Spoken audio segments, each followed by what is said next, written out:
എല്ലാവർക്കും സലു കിച്ചണിലേക്ക് സ്വാഗതം. ഞാൻ സമീറ. ഇന്നലത്തെ നമ്മളുടെ ഇഫ്താറിൻ്റെ വിശേഷങ്ങളാണ് ഇന്ന് ഞാൻ നിങ്ങളുമായി ഷെയർ ചെയ്യുന്നത്. ഇതിൽ ഞാൻ 2-3 റെസിപ്പീസും ഉൾപ്പെടുത്തിയിട്ടുണ്ട്. അപ്പം നമുക്ക് ഇന്നത്തെ ഈ എപ്പിസോഡിലേക്ക് പോവാം. ഇന്നത്തെ പ്രഭാതമാണ് ഈ കാണുന്നത്. ഓരോ ദിവസവും നമ്മളുടെ പ്രഭാതത്തിന് വ്യത്യസ്തതയുണ്ട് കേട്ടോ. ദേ സൂര്യൻ ഉദിച്ചു വരുന്നതേ ഉള്ളൂ. നല്ല രസമുണ്ട് കാണാനായിട്ട്.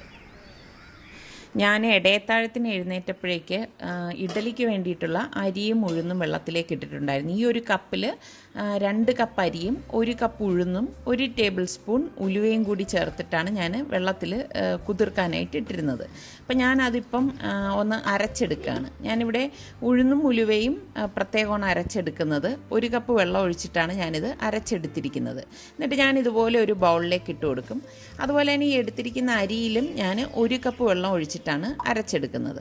അപ്പോൾ ഇത് അരി അരച്ച് പകുതി ആകുമ്പോഴേക്ക് ഞാനതൊന്ന് തുറന്നിട്ട് ആവശ്യത്തിനുള്ള ഉപ്പിട്ടിട്ട് ഒന്നും കൂടി അരച്ചെടുത്തിട്ട് ഈ അരച്ച ഉഴുന്നുമാവിലേക്ക് ഇത് ഒഴിച്ചെടുക്കുകയാണ് ചെയ്യുന്നത്. പിന്നെ ഞാൻ 1 കപ്പ് ചോറെടുത്തിട്ടുണ്ട്. 1 കപ്പ് ചോറിന് 1/2 കപ്പ് വെള്ളം ഇട്ടിട്ടാണ് ഞാൻ അരച്ചെടുക്കുന്നത്. അതും ദേ ഇതിലേക്ക് ഒഴിച്ചു കൊടുക്കുകയാണ്. ഒരു സ്പൂൺ കൊണ്ട് ഇതുപോലെ നല്ലതുപോലെ ഇളക്കിയെടുക്കും. എന്നിട്ട് ഞാനിത് അടച്ച് മാറ്റി വെക്കുകയാണ്. അപ്പോൾ നമ്മളുടെ സുൽത്താൻ റിസ്വാനും എഴുന്നേറ്റ് നിസ്കാരമൊക്കെ കഴിഞ്ഞ ശേഷം പാവം ദേ വന്ന് കിടന്നുറങ്ങുവാണ്. അപ്പോൾ ഞാൻ രാവിലെ ആകുമ്പോൾ നല്ല വെയിലുണ്ടാവും. അപ്പോൾ ഞാൻ ഇവിടെ കുറച്ച് മല്ലി വാങ്ങിച്ചു വെച്ചിട്ടുണ്ടായിരുന്നു. അപ്പോൾ എൻ്റെ മല്ലിപ്പൊടി തീരാറായി. അപ്പോൾ ഞാൻ മല്ലി ഒന്ന് കഴുകി ഉണക്കാൻ പോവുകയാണ്.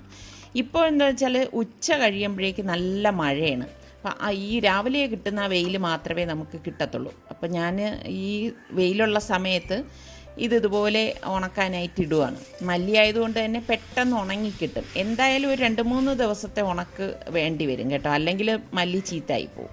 അപ്പം ഞാൻ ഒരു പുഡിങ് ഉണ്ടാക്കാമെന്ന് വിചാരിച്ചു. ഇപ്പോൾ ഞാൻ മാംഗോ പുഡിങ്ങാണ് ഉണ്ടാക്കാൻ പോണത്. അപ്പം ഞാൻ അതിന് വേണ്ടിയിട്ട് 1 മാങ്ങയാണ് എടുത്തിരിക്കുന്നത്. പിന്നെ ഞാനിവിടെ പാലെടുത്തിട്ടുണ്ട്. 1 ലിറ്റർ പാലെടുത്ത് തിളപ്പിക്കാനായിട്ട് വെച്ചിട്ടുണ്ട്. പിന്നെ അതിൽ നിന്ന് കുറച്ച് തണുത്ത പാല് മാറ്റി വെച്ചിട്ട് ഇതുപോലെ 4 ടേബിൾ സ്പൂൺ കസ്റ്റർഡ് പൗഡർ ഇതിലേക്ക് ഇട്ടിട്ട് ഒന്ന് ഇളക്കി കൊടുക്കും. പാല് തിളയ്ക്കാറാകുമ്പോഴേക്ക് ഞാൻ ഇതിലേക്ക് ആവശ്യത്തിനുള്ള പഞ്ചസാര ഇട്ട് കൊടുക്കും. ഞാനിവിടെ വലിയ 2 സ്പൂൺ പഞ്ചസാരയാണ് ഇട്ട് കൊടുത്തിരിക്കുന്നത്. എന്നിട്ട് ആ പാലൊന്ന് റെഡിയായി തിളച്ച് വരുന്ന സമയത്ത് നമ്മൾ ഈ കലക്കി വെച്ചിരിക്കുന്ന കസ്റ്റർഡ് പൗഡർ ഇതിലേക്ക് ഇട്ടിട്ട് നന്നായിട്ടൊന്ന് ഇളക്കി കൊടുക്കും. ഇതൊരുപാട് തിക്കായിട്ടുള്ളൊരു പുഡിങ്ങൊന്നും അല്ല കേട്ടോ, കുടിക്കുന്ന പുഡിങ്ങാണ്. അപ്പോൾ ഇതുപോലെ നല്ലതുപോലെ ഒന്ന് ഇളക്കി കൊടുത്ത ശേഷം ഞാൻ ഗ്യാസ് ഓഫ് ചെയ്തിട്ട് തണുക്കാനായിട്ട് മാറ്റി വെച്ചിട്ടുണ്ട്.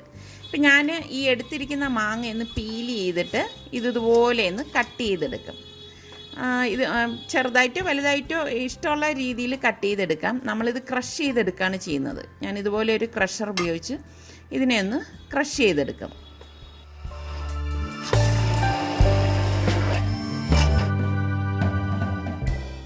ഇപ്പം നന്നായിട്ടിത് ക്രഷായി വന്നിട്ടുണ്ട്. ഒട്ടും വെള്ളം ചേർക്കാൻ പാടില്ല കേട്ടോ. എന്നിട്ട് ഞാനിതൊരു ബൗളിലേക്ക് ഇട്ടിട്ട് നമ്മുടെ തണുത്ത കസ്റ്റാർഡ് ഇതിലേക്ക് ഒഴിച്ചിട്ട് നന്നായിട്ടൊന്ന് മിക്സ് ചെയ്ത് കൊടുക്കും. അപ്പോൾ ഇത് മാംഗോയും ആ കസ്റ്റാർഡും ഒക്കെ ചേർന്നിട്ടൊരു പ്രത്യേക ടേസ്റ്റാണ് കേട്ടോ. നല്ലതുപോലെ ഒന്ന് ഇളക്കിയെടുക്കും. എൻ്റെ കസ്റ്റാർഡ് നല്ല തണുത്തിട്ടില്ലായിരുന്നു, അത് പ്രശ്നമൊന്നുമില്ല കേട്ടോ. എന്നിട്ട് ഇത് നല്ലതുപോലെ വീണ്ടും ഒന്ന് തണുത്ത ശേഷം നമുക്ക് ഫ്രിഡ്ജിലേക്ക് സെറ്റ് ചെയ്യാനായിട്ട് മാറ്റി വെക്കാം. ഇത് നല്ലതുപോലെ തണുത്ത ശേഷം ഫ്രിഡ്ജിലേക്ക് നന്നായിട്ട് തണുപ്പിക്കാൻ മാറ്റി വയ്ക്കാം. പിന്നെ ഞാനിവിടെ സ്ട്രോബെറിയുടെ ജെല്ലിയാണ് എടുത്തിരിക്കുന്നത്. അപ്പോൾ അതിലെ ഇൻസ്ട്രക്ഷൻ അനുസരിച്ച് ഞാനിതുപോലെ ജെല്ലി പാക്കറ്റ് ബൗളിലേക്ക് പൊട്ടിച്ചൊഴിച്ചിട്ട് അതിലേക്ക് ചൂടുവെള്ളം ഒഴിച്ച് ഇതുപോലെ ഒരു വിസ്ക് കൊണ്ട് നന്നായിട്ടൊന്ന് ഇളക്കി കൊടുക്കും. അതിനുശേഷം തണുത്തിട്ട് ഞാനിത് ഫ്രിഡ്ജിലേക്ക് മാറ്റുകയാണ് ചെയ്യുന്നത്. നോമ്പ് തുറക്കി ഇന്ന് ഞാൻ സ്പെഷ്യലായിട്ട് ഉണ്ടാക്കാൻ പോകുന്നത് മീറ്റ് കേക്കാണ്. അപ്പോൾ ഈ കേക്ക് ഉണ്ടാക്കിയെടുക്കാൻ എളുപ്പമാണ്, കഴിക്കാൻ നല്ല ടേസ്റ്റുമാണ്. അപ്പോൾ ഞാൻ ഇതിനു മുൻപ് തന്നെ മീറ്റ് വാങ്ങിച്ചിട്ട് ഉപ്പും മഞ്ഞൾപ്പൊടിയും മുളക് പൊടിയും ഗരം മസാലപ്പൊടിയും കുരുമുളക് പൊടിയും ചേർത്ത് പ്രഷർ കുക്കറിൽ ഒരു 4 വിസിൽ വരെ ഒന്ന് വേവിച്ചിട്ട് അത് തണുത്ത ശേഷം ഞാൻ ഫ്രീസറിലേക്ക് മാറ്റി വെച്ചിട്ടുണ്ടായിരുന്നു.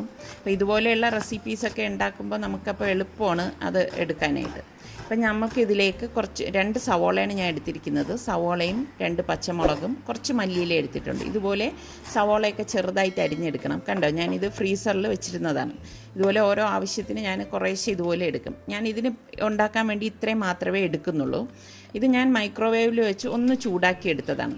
അപ്പോൾ ഈ ചാറ് നമ്മൾ കളയരുത് കേട്ടോ, അത് നമ്മൾ ഉപയോഗിക്കും. അപ്പോൾ ഈ പീസ് മാത്രം എടുത്തിട്ട് ഒന്ന് ക്രഷ് ചെയ്തെടുക്കും. പിന്നെ ഒരു പാൻ അടുപ്പത്തേക്ക് വെച്ചിട്ട് 2 ടേബിൾ സ്പൂൺ ഓയിൽ ഒഴിച്ചിട്ട് ഈ സവോളയും പച്ചമുളകും ഇതിലേക്ക് ഇട്ടിട്ട് ഒന്ന് വഴറ്റി കൊടുക്കും. അപ്പോൾ ഇതിന് ഒരുപാട് വഴലേണ്ട ആവശ്യമൊന്നുമില്ല കേട്ടോ, ജസ്റ്റ് ഇതൊന്ന് വഴന്ന് കിട്ടിയാൽ മതി. അപ്പോൾ ഇതിലേക്ക് ഞാൻ 1/2 ടീസ്പൂൺ മഞ്ഞൾപ്പൊടിയും 1/2 ടീസ്പൂൺ ഗരം മസാലപ്പൊടിയും കൂടി ഇട്ടിട്ട് ഇതുപോലെ ഒന്ന് ഇളക്കി കൊടുക്കും. പിന്നെ ഞാനിതിലേക്ക് 1 ടീസ്പൂൺ ജിഞ്ചർ ഗാർലിക് പേസ്റ്റും കൂടി ഇട്ട് കൊടുക്കുകയാണ്. ഇതെല്ലാം കൂട്ടി നന്നായിട്ട് ഇളക്കിയ ശേഷം നമ്മൾ ഇതിലേക്കുള്ള ചാറുണ്ടല്ലോ, ഈ ചാറ് ഇതിലേക്ക് ഒഴിച്ചിട്ടൊന്ന് ഇളക്കി കൊടുക്കും. അപ്പോൾ ഈ ചാറ് ഇടുമ്പോഴാണ് ഇതിനൊരു പ്രത്യേക ടേസ്റ്റൊക്കെ വരുന്നത് കേട്ടോ. പിന്നെ നമ്മൾ ഈ ക്രഷ് ചെയ്ത് വെച്ചിരിക്കുന്ന ഈ മീറ്റും ഇതിലേക്ക് ഇട്ടിട്ട് നല്ലതുപോലെ ഒന്ന് ഇളക്കി കൊടുക്കും. ഞാനിവിടെ പോത്തിറച്ചിയാണ് എടുത്തിരിക്കുന്നത് കേട്ടോ. പിന്നെ ഇതിന് മുകളിലേക്ക് കുറച്ച് മല്ലിയിലയും കൂടി വിതറി ഗ്യാസ് ഓഫ് ചെയ്ത് തണുക്കാനായിട്ട് മാറ്റി വെക്കും.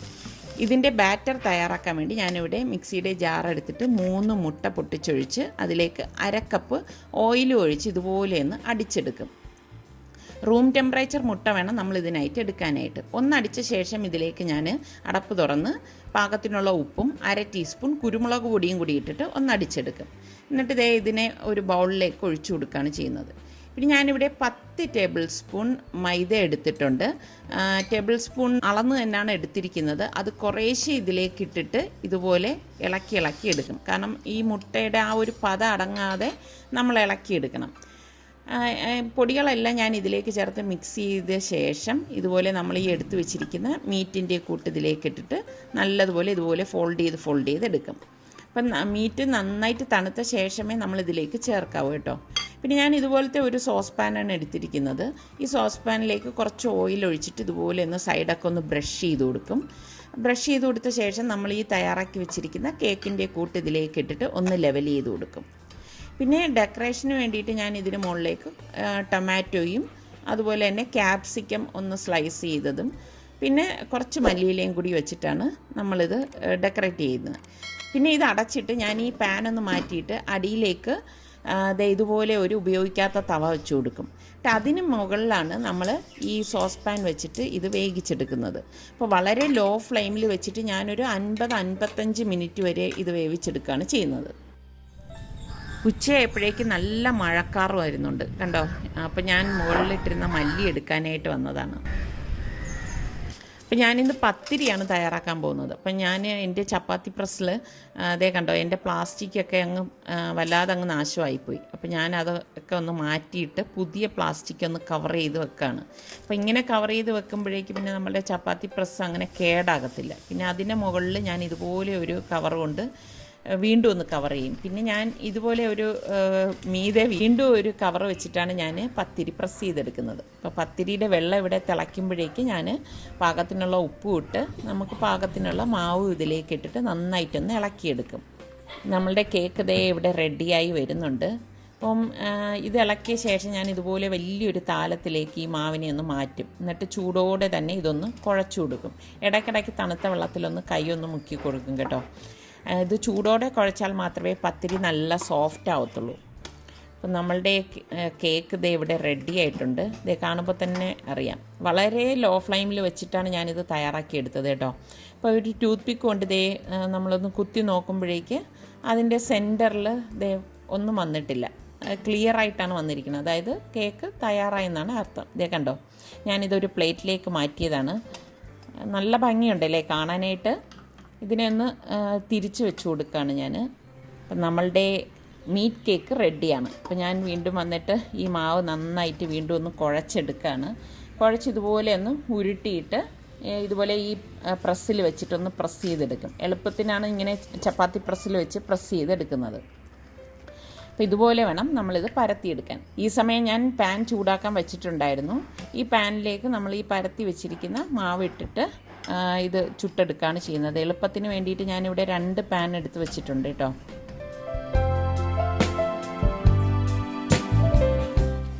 പത്തിരിയെല്ലാം ഞാൻ ഇതുപോലെ ചുട്ടെടുക്കുകയാണ്. നമ്മൾ രാവിലെ ആട്ടി വെച്ച മാവാണിത്. ദേ കണ്ടോ, 3 മണിയൊക്കെ ആയപ്പോൾ തന്നെ ദേ മാവ് ദേ നന്നായിട്ട് പൊങ്ങി വന്നിട്ടുണ്ട്. അപ്പോൾ നല്ലതുപോലെ ഇളക്കിയ ശേഷം ഞാൻ ഇതുപോലെ വലിയൊരു പാത്രത്തിലേക്ക് മാറ്റിയിട്ട് ഇതിനി അടച്ച് ഫ്രിഡ്ജിലേക്ക് മാറ്റുകയാണ് ചെയ്യുന്നത്. ഇന്ന് പത്തിരിക്ക് വേണ്ടിയിട്ട് ഞാൻ മട്ടൻ കറിയാണ് ഉണ്ടാക്കുന്നത്. അപ്പോൾ ഞാനിതുപോലെ 3 സവാള എടുത്ത് ഇതുപോലെ സ്ലൈസ് ചെയ്തെടുക്കും. പിന്നെ പ്രഷർ കുക്കർ അടുപ്പത്തേക്ക് വെച്ചിട്ടുണ്ട്. ഇതിലേക്ക് പട്ട, ഗ്രാമ്പൂ, ഏലക്ക, പിന്നെ 1 ടീസ്പൂൺ ഉലുവ, ഇത് ഇത്രയും കൂടി ഇട്ട് നമ്മൾ ഈ അരിഞ്ഞു വെച്ചിരിക്കുന്ന സവാള ഇതിലേക്ക് ഇട്ടിട്ട് നന്നായിട്ടൊന്ന് വഴറ്റി കൊടുക്കും. ഞാൻ ഇതിൻ്റെയൊക്കെ റെസിപ്പി ഇതിന് മുൻപും കാണിച്ചിട്ടുള്ളതാണ്. അപ്പോൾ ഇതൊന്ന് വഴണ്ടി വന്ന ശേഷം ഞാൻ ഇതിലേക്ക് 2 ടീസ്പൂൺ ജിഞ്ചർ ഗാർലിക് പേസ്റ്റും ഇട്ടിട്ട് ഈ പച്ചമുളക് ചതച്ചാണ് ഞാൻ ഇതിലേക്ക് ഇടുന്നത് കേട്ടോ. ചതച്ചിടുമ്പോൾ ഒരു പ്രത്യേക ടേസ്റ്റാണ്. എന്നിട്ട് ഇത് നന്നായിട്ടൊന്ന് ഇളക്കി കൊടുക്കും. പിന്നെ ഇതിലേക്ക് ഞാൻ 1/2 ടീസ്പൂൺ മഞ്ഞൾപ്പൊടി, 1/2 ടീസ്പൂൺ കുരുമുളക് പൊടി, 1/2 ടീസ്പൂൺ ഗരം മസാലപ്പൊടി, 2 ടീസ്പൂൺ മല്ലിപ്പൊടി, 3 table spoon Kashmiri chilli powder, പാകത്തിനുള്ള ഉപ്പ്, ഇത് ഇത്രയും കൂടിയിട്ട് നല്ലതുപോലെ ഒന്ന് ഇളക്കി കൊടുക്കും. ഇതൊന്ന് ഇളക്കി കൊടുത്ത ശേഷം ഞാനിതിലേക്ക് നമ്മൾ ഈ കഴുകി ഡ്രെയിൻ ചെയ്ത് വെച്ചിരിക്കുന്ന മട്ടൺ പീസസ് ഇട്ടിട്ട് നന്നായിട്ടൊന്ന് മിക്സ് ചെയ്ത് കൊടുക്കും. അപ്പോൾ ഈ മസാലയും മട്ടണും ഒക്കെ കൂടെ ഒരുമിച്ച് വരത്തക്ക രീതിയിൽ വേണം നമ്മളിത് മിക്സ് ചെയ്തെടുക്കാനുള്ളത്. ഇതുപോലെ ഒന്ന് മിക്സ് ചെയ്ത ശേഷം ഞാൻ ഇതിലേക്ക് 1 ടൊമാറ്റോ ഇതുപോലെ ഒന്ന് അരിഞ്ഞിട്ട് കൊടുക്കുകയാണ് ചെയ്യുന്നത്. എന്നിട്ട് വീണ്ടും ഇതൊന്ന് നല്ലതുപോലെ ഒന്ന് ഇളക്കി കൊടുക്കും. അതിനുശേഷം ഞാനിതിൽ 1 കപ്പ് തിളച്ച വെള്ളമാണ് ഒഴിച്ചു കൊടുക്കുന്നത് കേട്ടോ. തിളച്ച വെള്ളം തന്നെ ഒഴിച്ചു കൊടുക്കാൻ ശ്രദ്ധിക്കണം.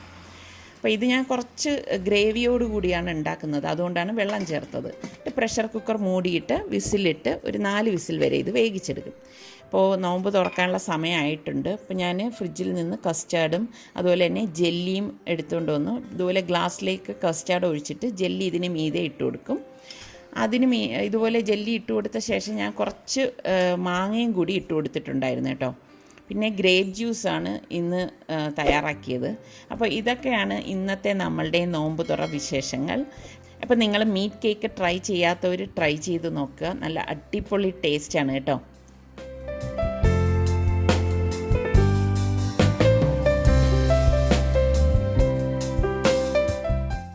അപ്പോൾ ഇന്നത്തെ ഈ റെസിപ്പീസൊക്കെ നിങ്ങൾക്ക് ഇഷ്ടമായെന്ന് വിശ്വസിക്കുന്നു.